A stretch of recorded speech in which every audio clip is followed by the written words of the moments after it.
Hello, Bay Broncos. It is November 22nd, 2019, and this is Mrs. W. Hey, it was a good week. Thank you so much. We had the LCAP meeting on Monday for the district, and I want to thank Christy Austin and Thomas Matthew, parents from Bay who attended. It was great to see you there and to learn about what our district is doing. Wednesday night was a great science night. It was really fun. Thank you so much to the Lawrence Hall of Science and to Monica for putting it together and for all the parent helpers, and a special shout out to Ms. Arata who came and volunteered after hours. So thank you to her too. Next week, no school. Don't come to school next week. I will be spending the week with my family, and I hope that you'll also get a chance to spend time with your family. So my video message for next week will probably be delayed unless I somehow find really good Wi-Fi. But it'll still be there. So next week, spend time with your family, enjoy, be kind to each other. I did want to let you know that also this week there was a theft on campus. So we are being really diligent about locking the doors in the 200 hallway.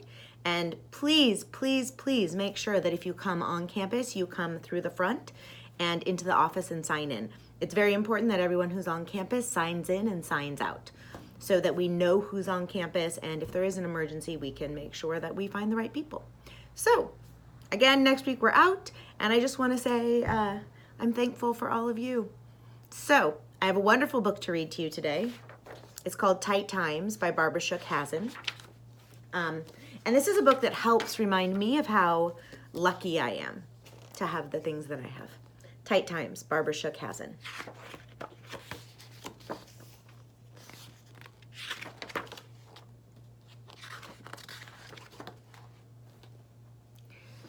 Make sure you can see the pictures. This morning I asked Mom, why can't I have a dog? Not now, she said. Not again. And not to bother her when she's busy.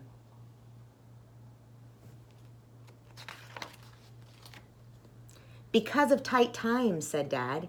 He said I was too little to understand. I'm not too little, I said. Daddy said he'd give me a shoulder ride and tell me all about it at breakfast. He said tight times are when everything keeps going up. I had a balloon that did that once. Daddy said tight times are why we all eat Mr. Bulk instead of cereals in little boxes. I like little boxes better.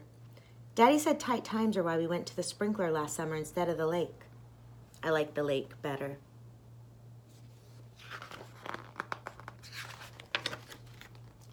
Daddy said tight times are why we don't have a roast beef on Sunday. Instead, we have soupy things with lima beans. I hate lima beans. If I had a dog, I'd make him eat mine. Daddy said tight times are why Mrs. McIntosh picks me up after school instead of Mommy because of Mommy's job. Mommy was more fun. Mrs. McIntosh isn't good at games, and she never wants to watch what I want on TV. I'd trade her for a dog any day.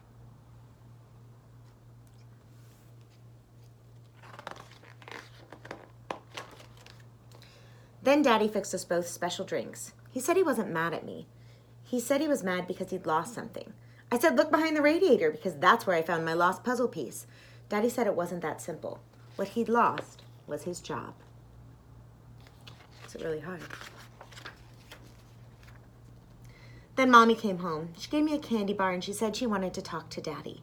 She said I could go outside and sit on the front steps, but not to go near the street, no matter what. Mrs. McIntosh never let me do that.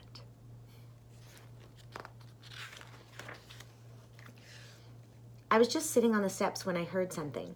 It sounded like it was coming from the trash can. It sounded like someone crying. It kept on crying. So I walked over and looked under the lid. What do you think it is? Oh, there was something in there. It was a cat. I don't know how it got in, but a nice lady helped me get it out. I never saw such a skinny little cat. Kitty was crying. I gave it some of my candy bar, but it wouldn't eat. The nice lady said to give it a saucer of milk. I asked the lady if it was her cat. She said no. She said I could keep it if I wanted. Wow, what a nice lady. I ran all the way up the stairs. Do you think this is going to go well? What do you think your parents would say if you brought home a cat without asking? I'm a mom. I wouldn't be pleased. I tiptoed into the kitchen. I tried to be quiet, but the milk was up too high. It tipped and made a terrible mess. Mommy and Daddy ran out of their room. Daddy looked funny. He looked at the cat, then he looked at me. "What's that?" he asked. "It's a cat," I told him. "A nice lady said I could keep it, and I didn't go near the street."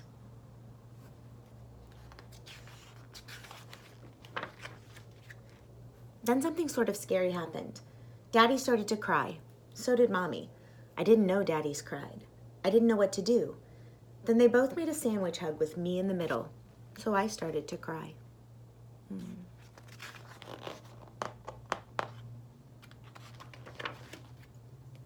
Then Daddy said, okay, you can keep it. Only one thing. I never want to hear another word about your wanting a dog. Ever. Okay, I said. After dinner, Daddy asked me what I was going to call my cat. Dog, I said, because I always wanted one, even if I don't anymore.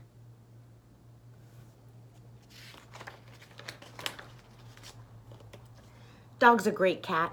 She's good at games and she likes to tickle me with her chin whiskers.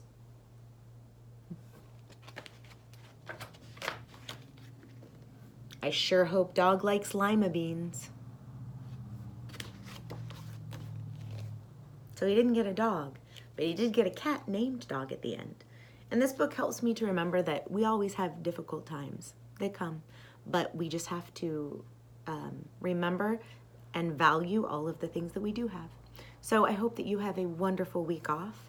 And again, I am thankful for all of you. I can't wait to see you again. I can't wait to hear about all of your adventures from this week. And today and every day, it's great to be a Bronco.